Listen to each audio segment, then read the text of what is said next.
What's going on, everybody? This right here is a conversation of two views, but it really just comes down to what your overall goal is.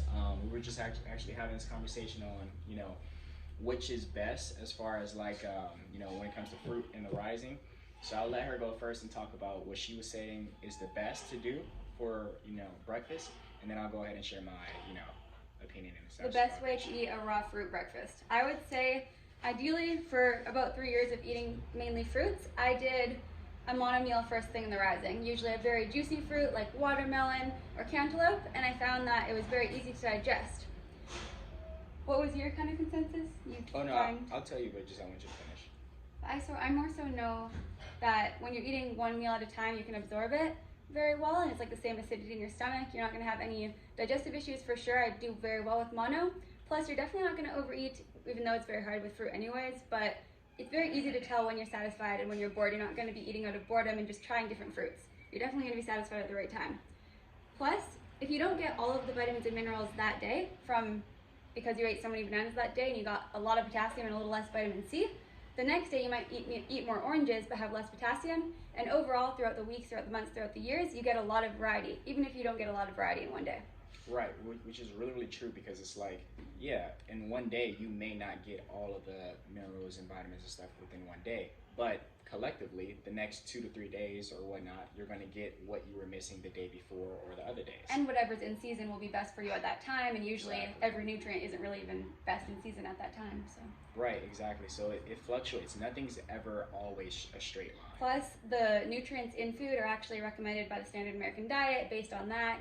So we don't really know if the protein recommendation is very ideal or certain minerals that are actually only found in animal products. So our guidelines as far as like nutrition is just completely like wrong, and also just false, and just it's like everyone is has their own appetite and needs and stuff like those and needs and stuff like that. So it's like you can't use that guideline as like something for everybody. But something I'll say is this: like what I usually tell people is, to maximize on specifically nutrition, getting a wide range of minerals, vitamins within the day, is simply just having 3 to 4 different types of fruits for breakfast.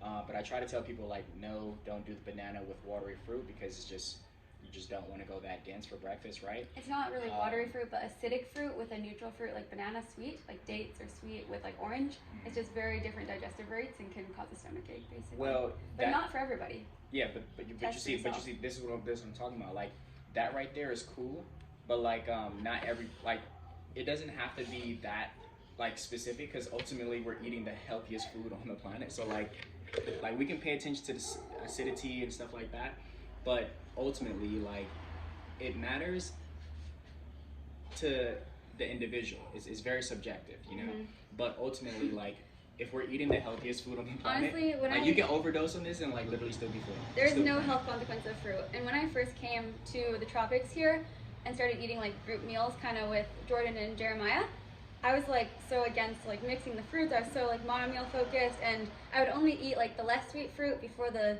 more dense, because I thought of like the digestive rate. But ultimately our body knows how to digest fruit, and when you're chewing it, it all kind of goes to the same place. Your stomach acid is strong, so you can trust your body and eat the food and move on with your day, right? Your body knows what to do with nutrition.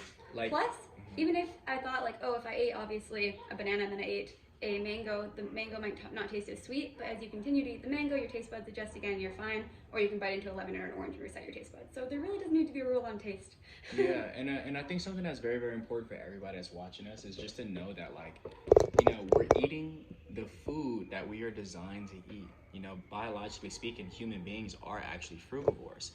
So like you can eat 1,000 mangoes in one day. Yeah, you're gonna for sure have some problems to some degree, but like this is probably a bad example, but like you can eat a lot of fruit and like literally you're eating the best food on the planet. So like there's really not as much consequences as you think you may have, So like overdosing on fruit is you're literally overdosing on the food that you're designed to eat. So like no animal in nature is fat. And also the thing with like recovering from eating disorders too, sometimes people can overeat in calories if you ate a standard American diet and you binge eat on like burgers and fries. That's not healthy, but you're not going to eat an unhealthy amount of calories of fruit. It has the fiber, it has the water, it doesn't mess with your blood sugar or your mood. And you see the whole, like, you see with the standard American diet, it's like only in that realm is when like you have to actually pay attention to calories and take like, vitamins and supplements. Yeah, that's the only time when like supplementation and like yeah, and when you're not eating whole foods, important. it's like, okay, I didn't eat enough fiber in my processed food. Now I have to take a fiber supplement. Now I have to eat a bunch of veggies. Like, you're balancing it, but fruit is perfectly balanced. You don't even have to take water because there's water in the fucking fruit. And this is what I'm talking about, because it's like it's literally the perfect human food. So it's like overdosing. You can have too much, you can have less. Like, you'll still be fine. You know, so like, I know a lot of people that may follow you will probably be, you know, curious about like, oh, well, what if I get too fat? Like, you're eating the best food designed for your body. You're gonna reach a natural, healthy weight and maintain that toned, healthy body. Yeah, and like you'll never have to track Plus, calories. you're gonna want to be fit. Like, if you don't have enough energy, you don't want to move. When I eat fruit, if I eat like a little too much one day, like a little more than usual, I just want to go for a run or something. Your body deals with those little fluctuations. You actually. Plus, it's normal for your weight to go up a little up and down once in a while too. Yeah, and you just built this like intuitive connection with your body and your mind, your spirit. Like, it's like you know when to stop eating.